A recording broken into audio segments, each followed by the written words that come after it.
Tengo un nuevo amor, el corazón me late sin parar. Hay uno que me ha dicho, te amo de verdad, Jesús mi amor, y más que amor, mi dulce paz.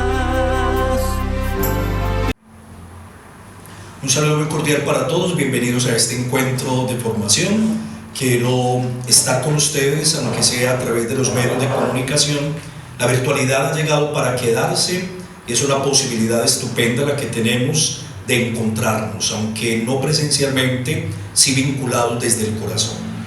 Estoy aquí como humilde servidor del Señor, como discípulo suyo, como presbítero de la iglesia, para compartir con ustedes desde mi propia experiencia lo que significa la oración en la vida de un cristiano. Voy a hablarle a cristianos, voy a hablarle a hijos de Dios que han tomado la decisión de seguir a Jesús de cerca, haciendo camino con Él en la iglesia, a través de esta espiritualidad tan bella de los caminantes de Emaús. Hablemos de la oración. Lo primero que yo quiero plantear es cómo se nos ha vuelto tan común, tan habitual y tan normal hablar de la oración, que pareciera como que supusiéramos de qué se trata. Incluso la confusión entre orar y rezar ha llevado a que nosotros los católicos digamos que oramos cuando entonamos, digámoslo, una práctica piadosa como el rosario o como una jaculatoria o una novena u otra práctica de lo que llamamos nosotros la religiosidad natural, y que a veces cuando el corazón se vincula con Dios, a esto lo llamamos rezar. De eso hablaremos un poco más adelante. También tendríamos que reconocer que en la iglesia estamos viviendo lo que llamamos una crisis de oración. Hay como un pulular tan general, tan común de espiritualidades, que lo que significa la oración en la vida cristiana ha venido oscureciéndose por otras prácticas ajenas a la iglesia. El esoterismo, la nueva era, el vínculo con otras religiones que no son la nuestra, ha hecho que la gente sustituya la oración cristiana por otras prácticas espirituales, seguramente que aportan demasiado, por ejemplo, el tema de la meditación trascendental, pero que no nos dan identidad, no son la manera como nosotros entramos en comunión de amor con Dios por medio de Cristo en el Espíritu. Entonces lo que yo quiero en este ratico, de manera testimonial, no es una conferencia, no es una charla, no es una formación académica, es simplemente un testimonio que les doy, tratar de plantearles de qué se trata orar y cómo debemos orar los cristianos para orar según el corazón de Dios. Yo quisiera que pudiéramos entender que cuando nos acercamos a la Sagrada Escritura, que es la primera y principal fuente de nuestra espiritualidad cristiana, los católicos, los protestantes, los ortodoxos, todos bebemos de esta misma fuente. Ahorita también preciso el católico cómo debe orar, de qué manera lo hace. Y en esta fuente nosotros de principio a fin en la Biblia encontramos oraciones. Ya en el libro del Génesis los patriarcas oran, y el libro del Apocalipsis es un himnario de oraciones. Hay una cantidad de cánticos, de alabanzas, que es una forma de oración que encontramos en la Biblia. Pero yo quisiera que vayamos al maestro. El maestro de oración para nosotros es Jesús de Nazaret. Yo tengo una preocupación como sacerdote, y es que la gente, en el afán de orar, de tener una vida espiritual, de hacerse mucho más fervientes en el tema de lo religioso, busca muchas ayudas, y eso está bien. La gente va a manuales, la gente va a oracionales, la gente busca un retiro, la gente va a una convivencia, la gente hace talleres de oración. Hay unos talleres muy bellos que ayudan, pero a veces no vamos a la fuente. Preferimos tomar el agua envasada que ir a la fuente cristalina, de donde van luego, a través de un tratamiento, a envasar y a tomar agua. Cuando tú compras el agua en una botella aparentemente limpia, lo que estás haciendo es tomando un agua procesada. El agua está en la fuente, en la montaña, en las rocas, en el lago. Ahí está el agua. Para nosotros la fuente absoluta es Jesús de Nazaret. Nosotros no tenemos otro maestro. Nosotros no vamos a nadie más. Sí hay maestros espirituales. Hay unos gigantes de la fe en la iglesia que se convierten en un modelo y en un camino. Pero para nosotros, aprender a orar significa ir a Jesús. Y la escuela donde recibimos las grandes lecciones de la oración es el Evangelio. Como no tenemos el tiempo de hacer un curso, un taller de oración, se me ocurre pensar que de los 4 evangelios, el de Lucas es el evangelio de la oración por excelencia. Alrededor de 22 episodios nos presentan a Jesús orando, a Jesús enseñando a orar, o a los discípulos orando según el estilo del maestro. Por eso, si tú quieres aprender a orar, deberías abrir el evangelio de Lucas, hacer un recorrido cuidadoso por él y encontrar allí todas las sugerencias que hace Jesús, mejor, que hace la comunidad de Lucas a partir de Jesús, para que nosotros seamos orantes. La oración no es un añadido de la fe. La oración no es una opción que hago o que no hago. La oración no es después de o en lugar de. La oración es el corazón de la espiritualidad cristiana. Yo no puedo entender a un discípulo si no se vincula, si no se conecta, si no entra en profunda comunión de amor con Dios, si no vive la alegría de ser hijo, si no siente la dicha de que venga a él el reino de Dios, si no se une a Jesucristo en su clamor al Padre, esto que grita el Espíritu en nosotros, como lo dice hermosamente el apóstol Pablo en la carta a los Gálatas y luego a los Romanos. El Espíritu que hemos recibido, que es el Espíritu del Señor resucitado, clama, grita en nosotros, Abba Padre. Y si somos hijos, somos herederos. O sea que cuando hablamos de oración, estamos hablando del corazón o de los pulmones de la vida cristiana, del corazón palpitante de nuestra experiencia de discípulos, o de los pulmones que nos dan respiración espiritual en nuestra condición de hijos y de miembros de la iglesia. Entonces, ir al Evangelio de Lucas nos va a permitir a todos vivir un itinerario de oración.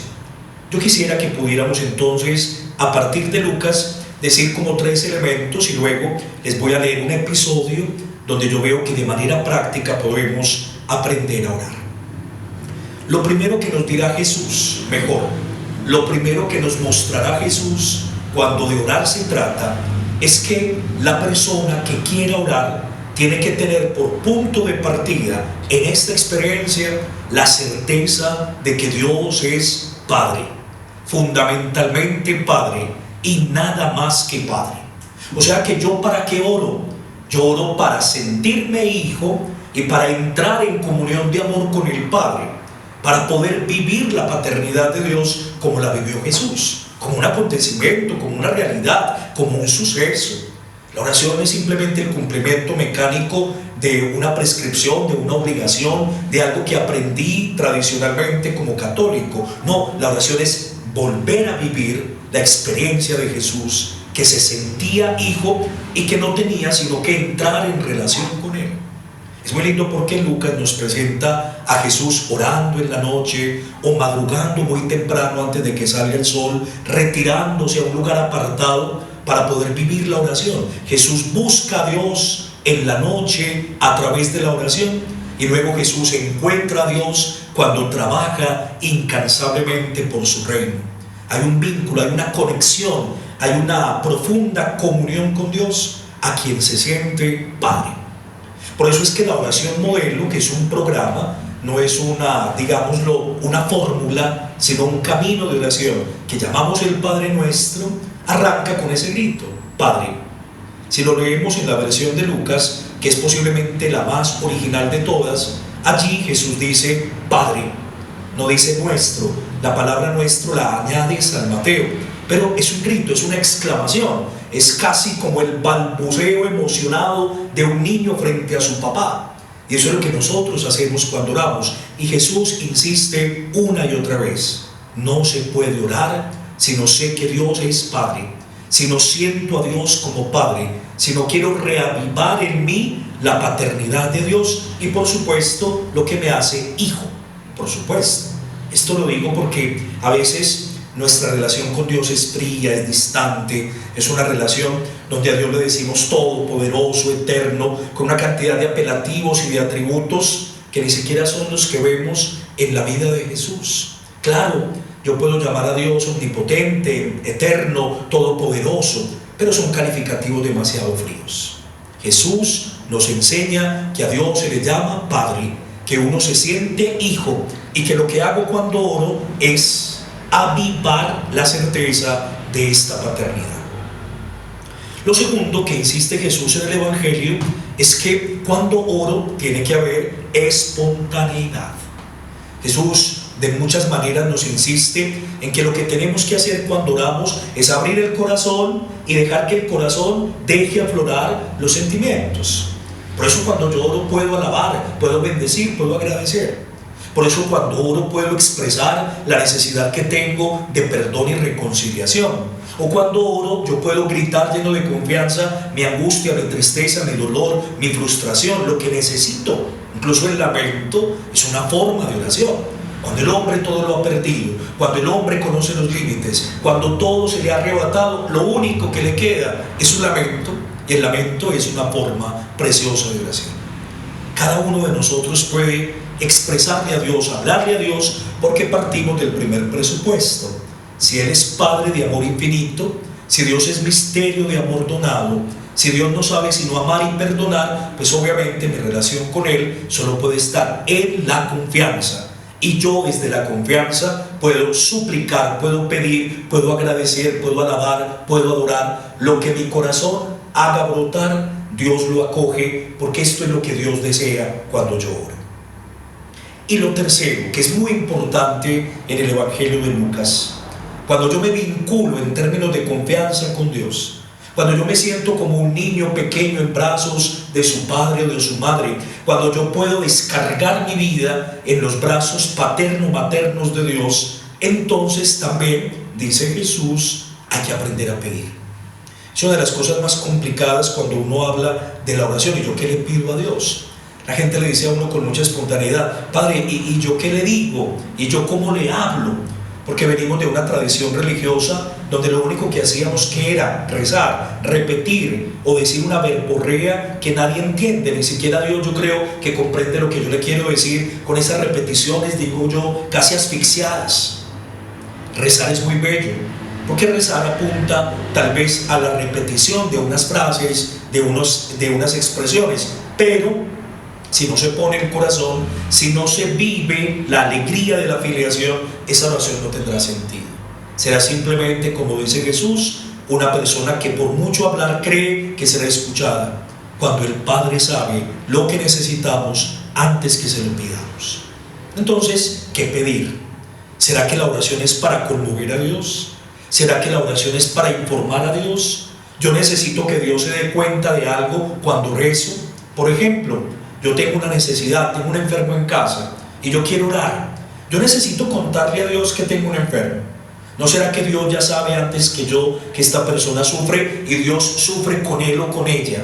Yo necesito hacer de la oración simplemente un reclamo de que Dios intervenga para que con su poder actúe y entonces cumpla mi petición en la oración, y tal vez después, cuando todo se ha realizado, entonces me olvido de que Dios existe. Y ahí es donde Jesús, precisamente en el capítulo 11 del Evangelio de Lucas, nos dirá que lo único que hay que pedir en la oración es Espíritu Santo. Yo lo diría en estas palabras: la bodega de Dios está llena de Espíritu Santo. A veces vamos a pedir que nos arregle el problema, que nos solucione la dificultad, que nos saque del apuro, incluso pidiéndole de forma caprichosa, como si fuera nuestra secretaria a la que le damos órdenes, que intervenga porque nos hemos portado bien o porque le hemos prometido una novena, un rosario, unas misas. Cuando la relación con Dios es un mercado, un trueque, la oración entonces se vuelve como una de las facturas que yo le paso a Él para que intervenga y para que haga. Y Jesús dice: pidan y se les dará, busquen y encontrarán, al que llama se le abre. Y luego dice al final: pidan todo lo que quieran, porque si ustedes, que son malos, saben dar cosas buenas a sus hijos, ¿cuánto más dará el Padre el Espíritu a quienes se lo pidan? O sea, lo único que tienes que pedir, lo único que tienes que suplicar es el Espíritu, porque el Espíritu hará que tu corazón, como el de Jesús, adore al Padre y se disponga a recibir todo lo que Dios tiene para darte. Y lo que Dios tiene para darte a manos llenas es su reino. Por eso lo que pedimos en el Padre Nuestro es que venga a nosotros su reino, porque con el reino de Dios nos llegan todos los bienes, todas las bendiciones, todos los regalos. Dios no tiene sino su reino para darnos, y es más que suficiente, porque allí sobreabunda su amor. Dios es Padre, nos relacionamos con Él con confianza y le pedimos su Espíritu para que el Espíritu ore en nosotros, para que el Espíritu clame en nosotros, para que el Espíritu actualice en nosotros la realidad de ser hijos. Por eso miren un texto que a mí me parece muy bello, a mí me ha gustado mucho, que se encuentra en el capítulo 22 del Evangelio de San Lucas. Estamos ya a puertas de la Pasión, incluso nos estamos encontrando el lunes santo, y es muy interesante porque este texto ocurre ya en la Pasión del Señor. Salió Jesús y como de costumbre fue al monte de los Olivos. Los discípulos le siguieron. Llegado al lugar que les dijo, les dice Jesús: pidan que no caigan en tentación. Se apartó de ellos como un tiro de piedra y puesto de rodillas, oraba así: Padre, si quieres, aparta de mí esta copa, pero no se haga mi voluntad sino la tuya. Entonces se le apareció un ángel venido del cielo que lo confortaba, y sumido en agonía insistía más en su oración. Su sudor se hizo como gotas espesas de sangre que caían en tierra. Levantándose de la oración, vino donde los discípulos y los encontró dormidos de tristeza. Les dijo: ¿cómo es que están dormidos? Levántense y oren para que no caigan en tentación. A mí me gusta este texto, no solamente porque está en el Evangelio de la oración, sino porque aquí aparece Jesús orando.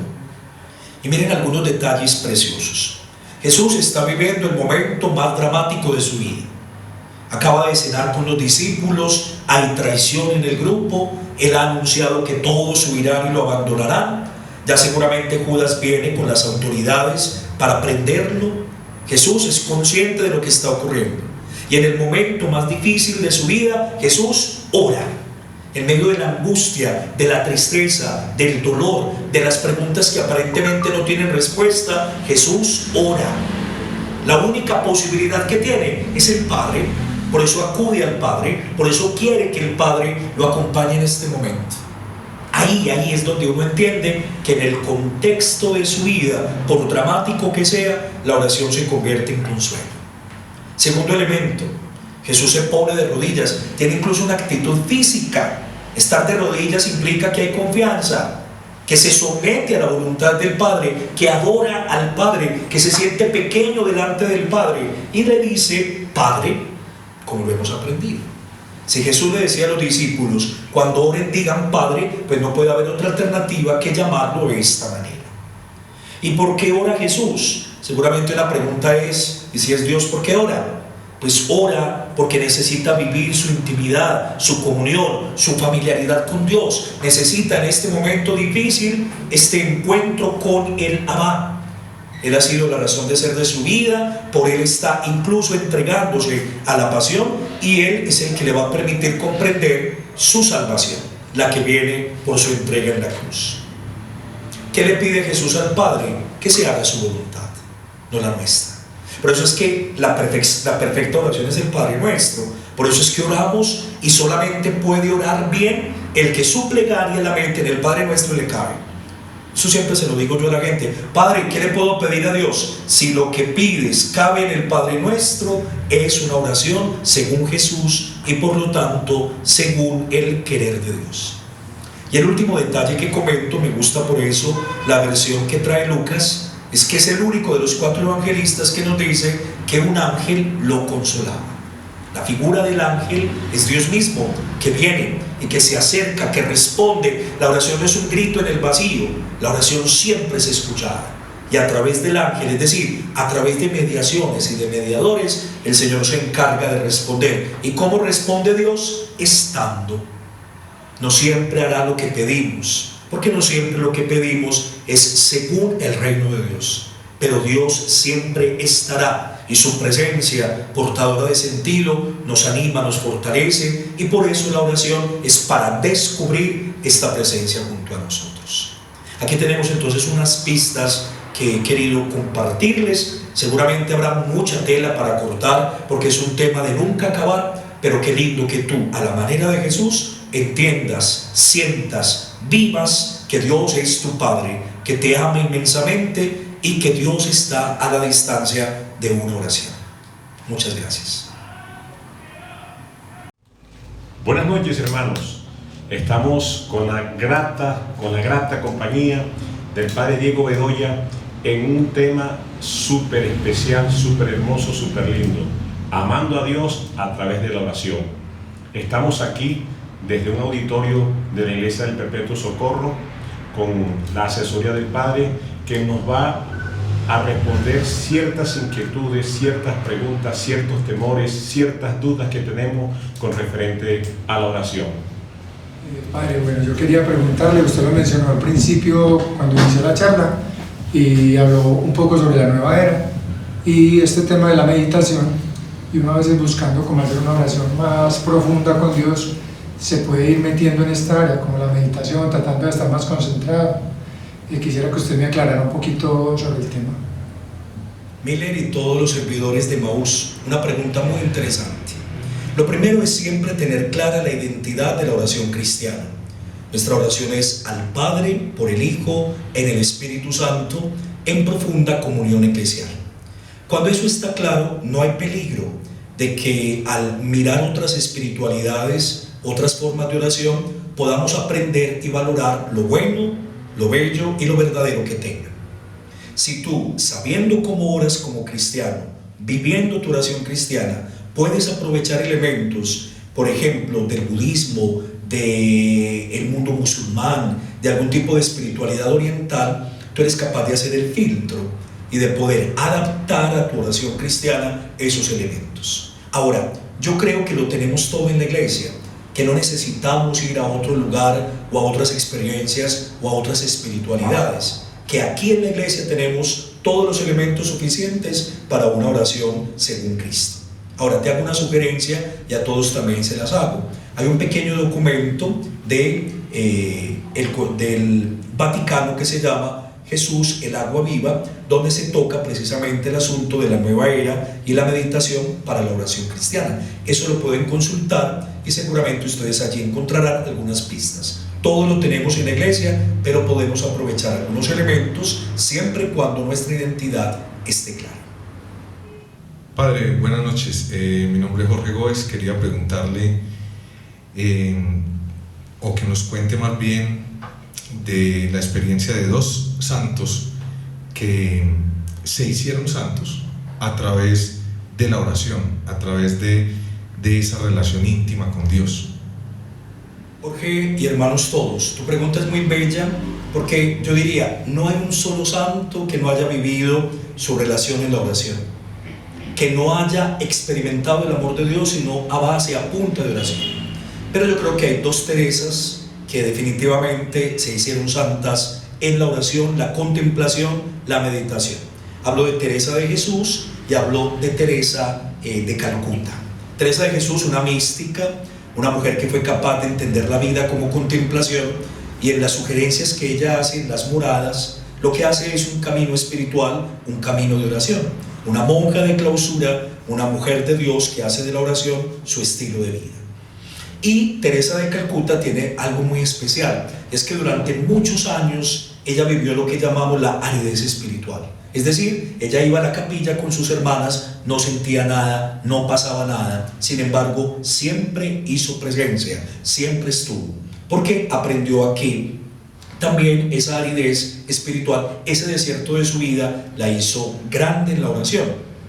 Ella cuenta, incluso eso fue uno de los puntos que querían poner como traba para su canonización, que muchas veces se sentía rara, como medio atea porque no oraba lo suficiente o porque no había ninguna experiencia en términos de sensaciones o de emociones en la oración, pero siempre oraba y entendía, por eso se hizo santa, que para poder fecundar su caridad, la que tenía con los olvidados de Calcuta, debía levantarse temprano a orar. Una contemplativa, una mujer activa, las dos santificadas, siempre en la oración. Padre, primero queremos agradecerle este espacio que nos ha brindado, estas charlas con el Padre Diego Bedoya. Y somos hermanos de la comunidad Emaús de Santa María de los Dolores, hacemos parte de una pequeña comunidad que se llama San Ignacio de Loyola. Y usted acaba de hablarnos de dos mujeres santas que amaron a Dios a través de la oración.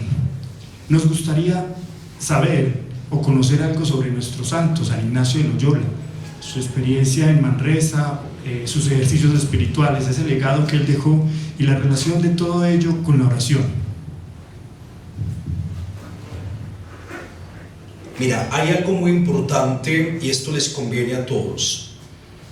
Los ejercicios espirituales son un itinerario y una escuela de oración. Pero hay un elemento fundamental que es en el que me voy a detener para responderte, y es que lo que propone Ignacio de Loyola es que hagamos discernimiento. Creo que es de las cosas más complicadas de la vida cristiana.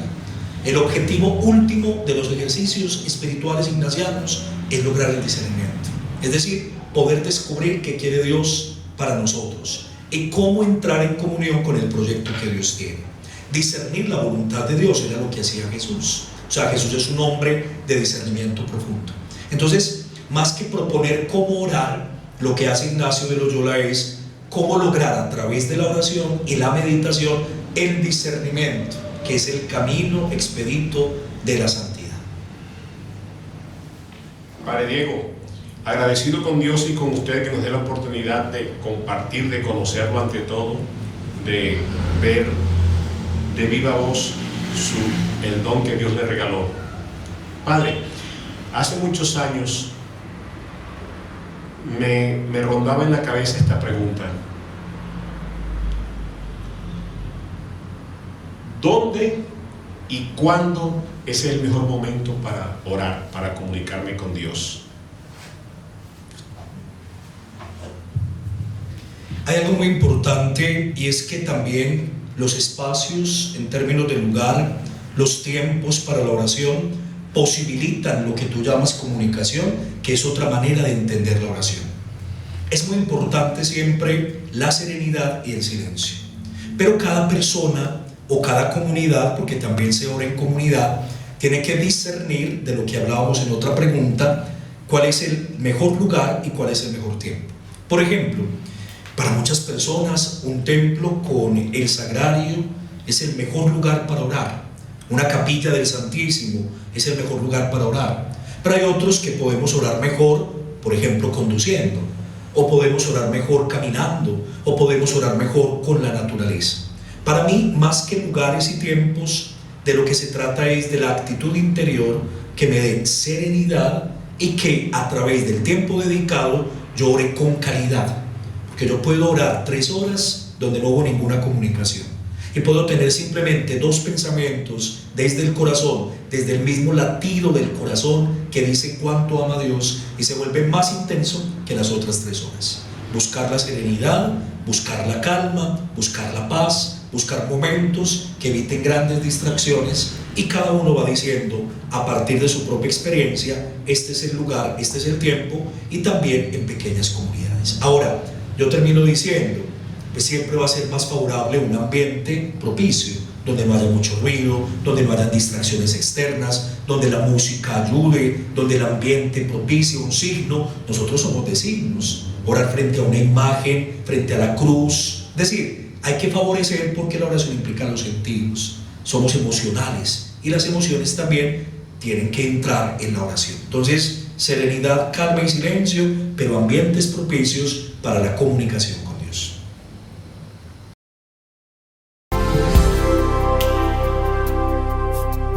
Yo tengo un nuevo amor, el corazón me late sin parar. Hay uno que me ha dicho: te amo de verdad, Jesús mi amor, y más que amor mi dulce paz. Yo tengo un nuevo amor.